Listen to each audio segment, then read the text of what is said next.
ओ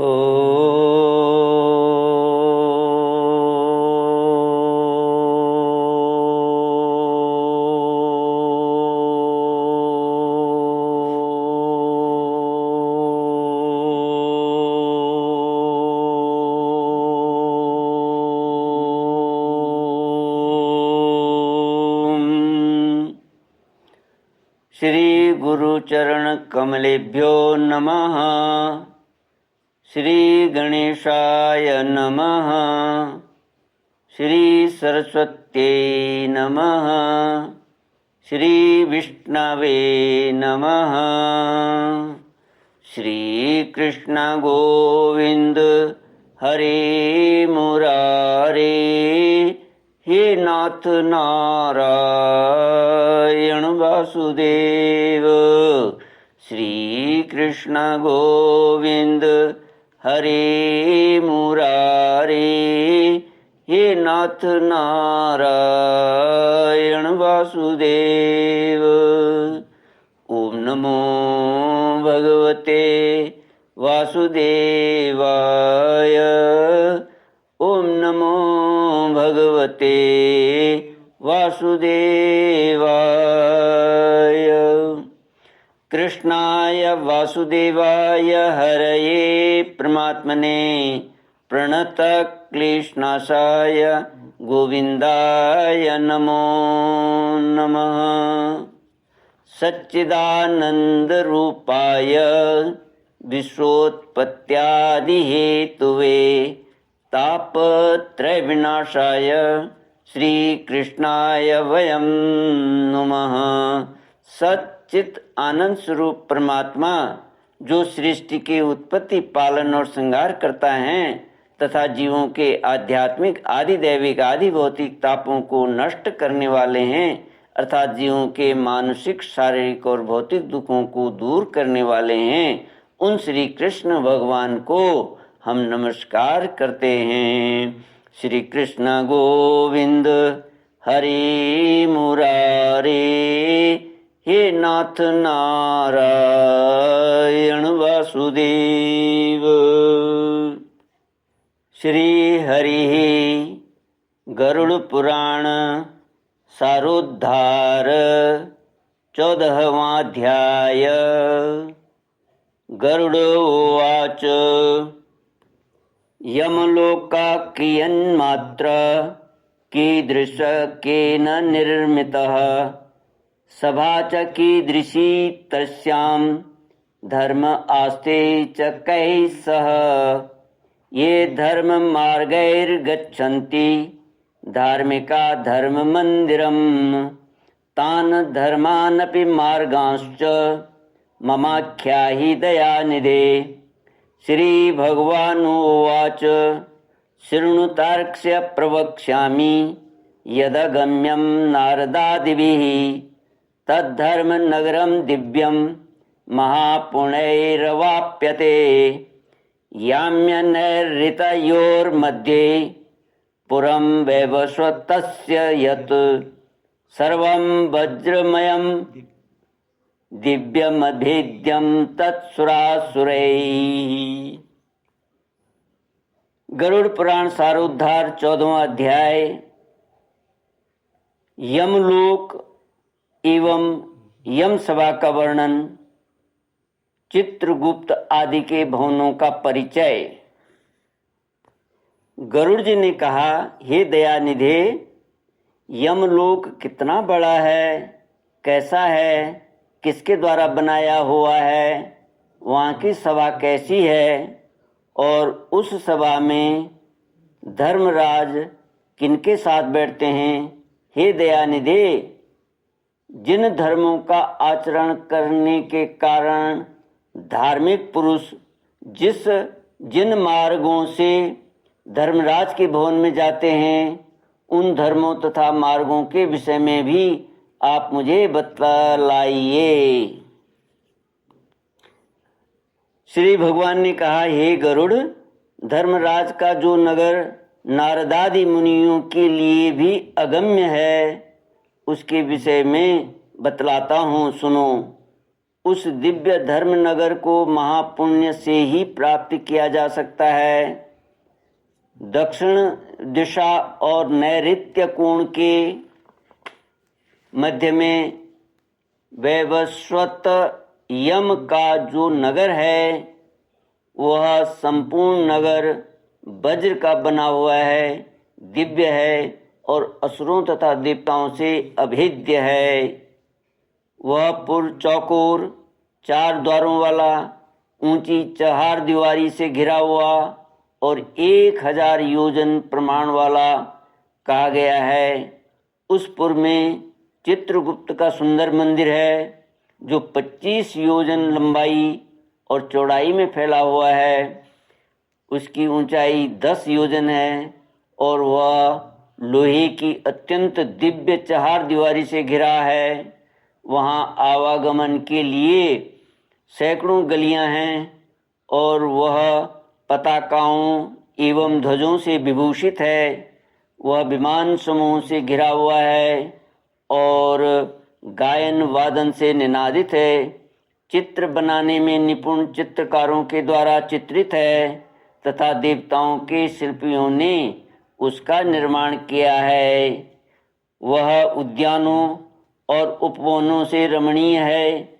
नाना प्रकार के पक्षीगण उसमें कलरव करते हैं तथा वह चारों ओर से गंधर्वों तथा अप्सराओं से घिरा है।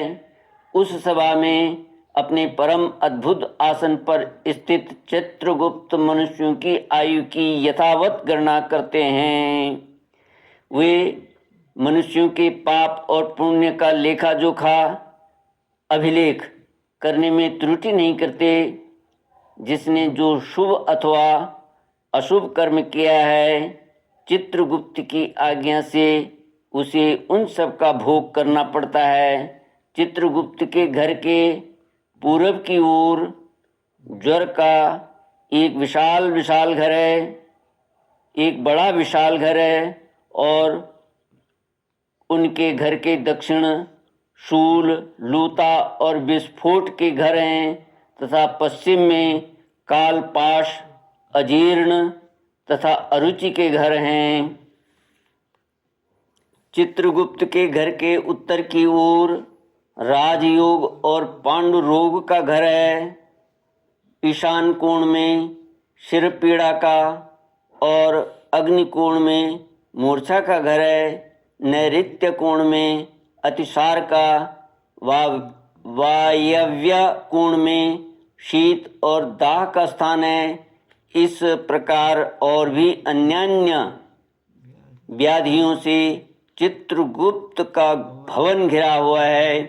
चित्रगुप्त मनुष्यों के शुभाशुभ कर्मों को लिखते हैं। चित्रगुप्त के भवन से 20 योजन आगे नगर के मध्य भाग में धर्मराज का महादिव्य भवन है। वह दिव्य रत्नमय तथा विद्युत की ज्वालामालाओं से युक्त और सूर्य के समान देदीप्यमान है। वह 200 योजन चौड़ा, 200 योजन लंबा और 50 योजन ऊंचा है। 1000 स्तंभों पर धारण किया गया है। वैदूर्य मणि से मंडित है, स्वर्ण से अलंकृत है और अनेक प्रकार के हर्म्य धनिकों के भवन, हर्म्य माने धनिकों के भवन और प्रासाद गृह, देव सदन तथा राज सदन से परिपूर्ण है। वह भवन शरतकालीन मेघ के समान उज्ज्वल, निर्मल एवं सुवर्ण के बने हुए कलशों से अत्यंत मनोहर है। उसमें चित्र बहुरंगी रंग के स्फटिक से बनी हुई सीढ़ियां हैं और वह वज्र हीरा की कुट्टिम माने फर्श से सुशोभित हैं, फर्श से सुशोभित है। गवाक्षों, रोशनदानों में मोतियों के झालर लगे हैं। वह पताकाओं और ध्वजों से विभूषित, घंटा और नगाड़ों से निनादित तथा स्वर्ण के बने तोरणों से मंडित है। वह अनेक आश्चर्यों से परिपूर्ण और स्वर्ण निर्मित सैकड़ों किवाड़ों से युक्त है तथा कंटक रहित नाना वृक्ष लताओं एवं गुल्मों झाड़ियों से सुशोभित है। इसी प्रकार अन्य भूषणों से भी वह भवन सदा भूषित रहता है। विश्वकर्मा ने अपने आत्मयोग के प्रभाव से उसका निर्माण किया है। उस धर्मराज के भवन में 100 योजन लंबी चौड़ी दिव्य सभा है, जो सूर्य के समान प्रकाशित, चारों ओर से दीदीप्यमान तथा इच्छानुसार स्वरूप धारण करने वाली है। वहाँ न अधिक ठंडा है न अधिक गर्म, वह मन को अत्यंत हर्षित करने वाली है। उसमें रहने वाले किसी को न कोई शोक होता है, न वृद्धावस्था सताती है, न भूख प्यास लगती है, और न किसी के साथ अप्रिय घटना ही होती है। देवलोक और मनुष्य लोक में जितने काम्य विषय अभिलाषाएं हैं, वे सभी वहाँ उपलब्ध हैं। वहाँ सभी तरह के रसों से परिपूर्ण भक्ष्य और भोज्य सामग्रियाँ चारों ओर प्रचुर सभा में हैं, प्रचुर मात्रा में हैं। वहाँ सरस, शीतल तथा उष्ण जल भी उपलब्ध है। उसमें पुण्यमय शब्दादि विषय भी उपलब्ध हैं और नित्य मनोवांछित फल प्रदान करने वाले कल्प वृक्ष भी वहाँ हैं। हे तार्क्ष, वह सभा बाधा रहित, रमणीय और कामनाओं को पूर्ण करने वाली है। विश्वकर्मा ने दीर्घ काल तक तपस्या करके उसका निर्माण किया है। उसमें उग्र कठोर तपस्या करने वाले सुव्रती, सत्यवादी, शांत सन्यासी, सिद्ध एवं पवित्र कर्म करके शुद्ध हुए पुरुष जाते हैं। उन सभी का देह तेजोमय होता है। वे आभूषणों से अलंकृत तथा निर्मल वस्त्रों से युक्त होते हैं तथा अपने किए हुए पुण्य कर्मों के कारण वहाँ विभूषित होकर विराजमान रहते हैं। 10 योजन विस्तीर्ण और सभी प्रकार के रत्नों से सुशोभित उस सभा में अनुपम एवं उत्तम आसन पर धर्मराज विद्यमान रहते हैं। वे सत्पुरुषों में श्रेष्ठ हैं और उनके मस्तक पर छत्र सुशोभित है तथा कानों में कुंडलों से अलंकृत वे श्रीमान महामुकुट से सुशोभित हैं। वे सभी प्रकार के अलंकारों से समन्वित तथा नील मेघ के समान कांति वाले हैं। हाथ में चंवर धारण की हुई अप्सराएं उन्हें पंखा झलती रहती हैं। गंधर्वों के समूह तथा अप्सरा गणों का संग गायन, वादन और नृत्यादि द्वारा सभी ओर से उनकी सेवा करते हैं। हाथ में पाश लिए हुए मृत्यु और बलवान काल तथा विचित्र आकृति वाले चित्रगुप्त एवं कृतांत के द्वारा वे सेवित हैं। हाथों में पाश और दंड धारण करने वाले उग्र स्वभाव वाले, आज्ञा के अधीन आचरण करने वाले तथा अपने समान बल वाले नाना सुभट्टों दूतों से वे धर्मराज घिरे रहते हैं। हे खग, अग्निस्वात, सोमप, उष्मप, स्वधावान, बर्हिषद, मूर्तिमान तथा अमूर्तिमान जो पितर हैं एवं अर्यमा आदि जो पितृगण हैं और जो अन्य मूर्तिमान पितर हैं, वे सब मुनियों के साथ धर्मराज की उपासना करते हैं। अत्रि, वशिष्ठ, पुलह, दक्ष, क्रतु, अंगिरा, जमदग्नि नंदन, परशुराम, भृगु, पुलस्त्य, अगस्त्य, नारद, ये तथा अन्य बहुत से पितृराज धर्मराज के सभासद हैं। जिनके नामों और कर्मों की गणना नहीं की जा सकती। ये धर्म शास्त्रों की व्याख्या करके यथावत निर्णय देते हैं। ब्रह्मा की आज्ञा के अनुसार वे सब धर्मराज की सेवा करते हैं।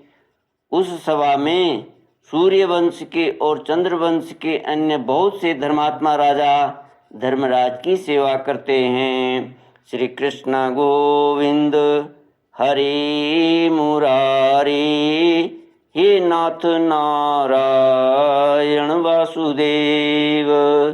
ओम पूर्णमद पूर्णमिदं पूर्णात् पूर्णमुदच्यते पूर्णस्य पूर्णमादाय पूर्णमेवावशिष्यते। ओम शांति शांति शांति।